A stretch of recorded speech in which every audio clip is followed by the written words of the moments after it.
U.S. publication Car and Driver is reporting that the German car maker will introduce the C63 R in 2019, effectively ending the previous line of AMG black variants, with the R moniker living on as the most potent representative instead.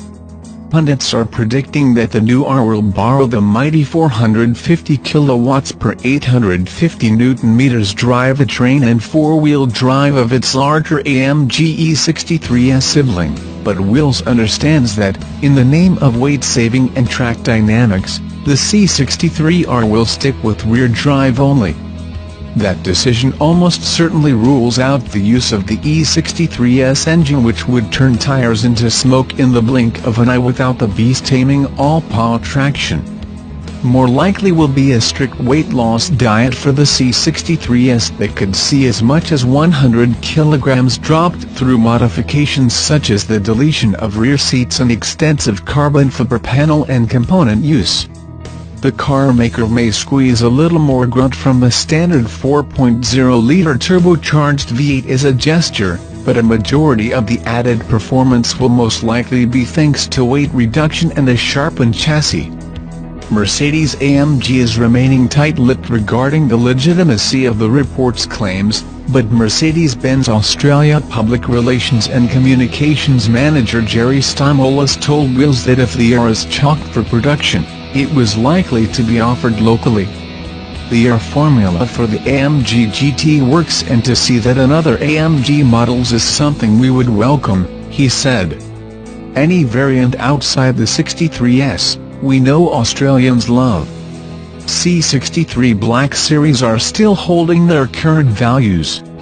If other morsels in the report are to be believed, the new variant will bring a more aerodynamic body for increased downforce, larger wheels and carbon fiber wings and roof. If it follows the lead of the AMG GTR in every way, then expect to see a fatter exhaust, tricked-up interior and a lurid paint scheme. Exact rivals to the C63 R will remain unclear until more information regarding body style surfaces. If the badge is applied to Mercedes Coupe, then BMW's M4 GTS will be firmly in the rifle sights, whereas a sedan version would go after the most potent versions of the M3. An estate wagon version seems unlikely at this stage, but it would bump gloves with Audi's yet-to-be-made official RS4 Avant and the BMW Alpina B3 Touring. Local pricing would certainly exceed the current C63 sedan and coupe pair, which currently retail in Australia for $158,115 and $162,115 respectively before on-road costs, but let's not get too excited until the C63R is officially confirmed. The latest figures show buyers are spending more on utes than ever before, with the most expensive versions topping $60,000, accounting for more than half of Toyota Hilux and Ford Ranger sales. Last year, the Toyota Hilux was Australia's best-selling vehicle of any type, the first time in our history a ute had topped the sales charts.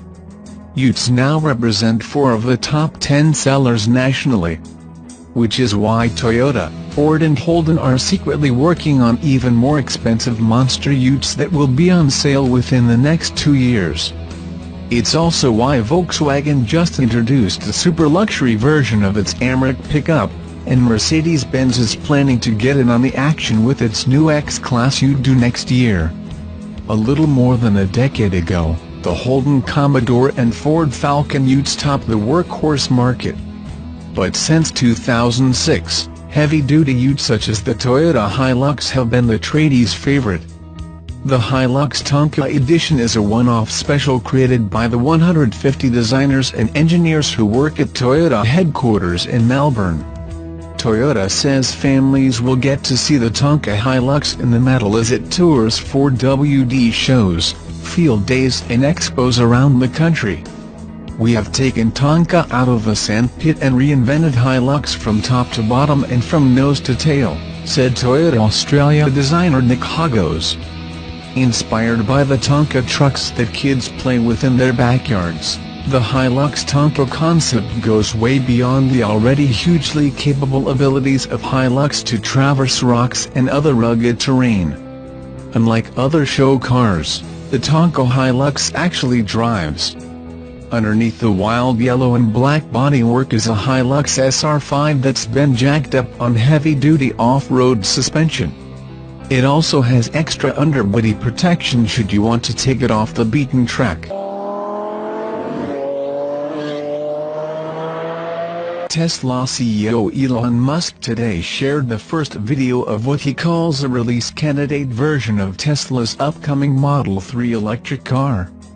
"We've seen Model 3 prototypes before, and this 5-second clip doesn't really show us anything new, but Musk enjoys feeding the hype train," Musk said.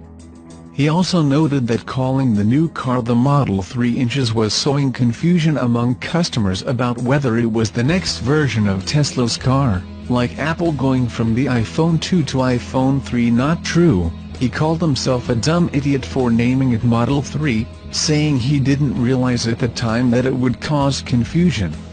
Instead, he says customers should think of the Model 3 as similar to the BMW 3 Series or Audi A4, while the Model S is like a BMW 5 or 6 Series, different cars but sold side by side.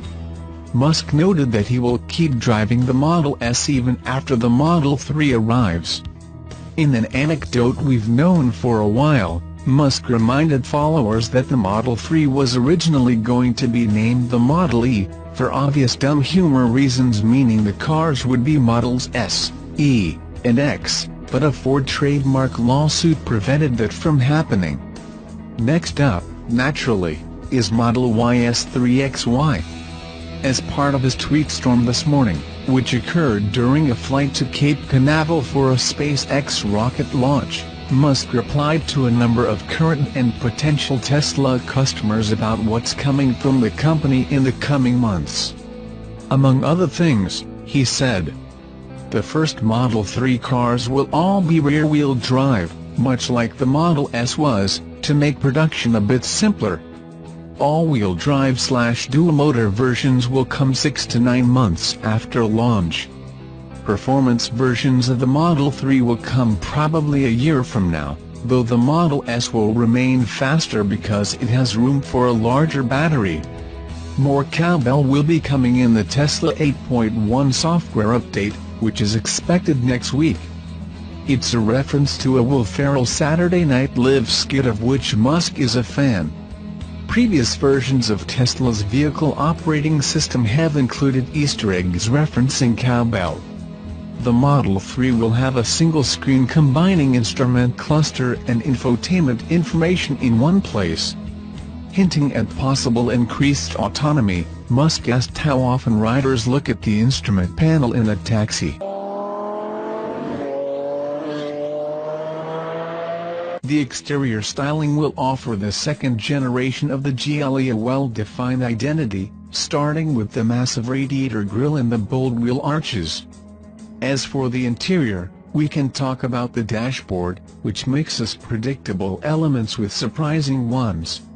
An example for the first category comes from the massive digital screens, which aren't housed underneath a single bezel, as we've seen on the 2018 S-Class facelift prototypes. As for the surprise, this is delivered via the square air vents underneath the infotainment display, as well as by the handles adorning the center console. At least judging from this cabin pic we have here, it looks like the raised position of the handles wouldn't bring the kind of ergonomics expected from a Mercedes-Benz interior, so we could see the element being lowered en route to production. The GLE should be one of the models benefiting from the German automaker's upcoming straight-six engine family. The new gas and diesel units will make their debut on the 2018 Mercedes-Benz S-Class, which is scheduled to be introduced in April. On the gas side of the family, a 3.0-liter unit replacing the twin-turbo V6 power plant that currently powers the 400 models will deliver mild hybrid assistance, mixing an electric compressor with a 48V electric system that will allow an electric motor to deliver extra torque in low and mid-range situations. Expect the setup to deliver north of 400 horses. We'll have plenty of time to become familiar with the way in which Mercedes-Benz marks its straight-six return until the GLE is revealed next year, with the SUV expected to come to the market as a 2019 model. The Indian sub-4-meter sedan segment has an interesting history. It was born out of a 2006 legislation that allowed small cars to qualify for a lower excise duty. In fact, the then Finance Minister, P. Chidambaram, in his 2006 budget speech, said, "I propose to reduce the excise duty to 16%, but only for small cars." A small car, for this purpose, will mean a car of length not exceeding 4,000 mm and with an engine capacity not exceeding 1,500 cc's for diesel and 1,200 cc's for petrol. The speech didn't mention hatchbacks or sedans. Quick to exploit the opportunity, and Indians' craze for sedans, Tata Motors shortened the Indigo sedan's boot, reducing the car's length to 3,988 mm, and passed on some of the excise cut benefit to customers. Thus was born the Indigo CS. Tata Motors has come a long way since the Indigo CS. Under the Horizon Next approach of producing vehicles which are both exciting and appealing, the company now has world-class products like the Chago hatchback and the Hixa MUV. On March 29, it'll add another to the list, the Tiger sub-4-meter sedan. However, Tata is branding the Tiger as a style back. Products in this segment have a boring design and we want to bring style back to the segment, said Pratap Bose, the head of design at Tata Motors, whom we met during the pre-launch drive in New Delhi. It's a challenge to design compact sedans. One has to ensure that looks, design, roominess, storage spaces and driving dynamics aren't compromised. However, innovation can help overcome any challenge. That's what Bose's team has achieved with the Tiger. View it from any angle, especially the rear three-quarters, and the Tiger looks stunning. The best thing about its design is that the boot is neatly integrated with the body. The car has a lively and dynamic stance that exudes the feeling of youthfulness. The paint job is as good as it can get. The dual-colored bumper with a Tata signature grille is accentuated with a striking chrome design line, extending into the crystal-like, smoke projector headlamps. The design lines run through the length of the car, integrating seamlessly with the signature split LED tail lamps. The top variants of the Tiger will get an integrated high-mounted LED stop lamp. It looks very stylish. The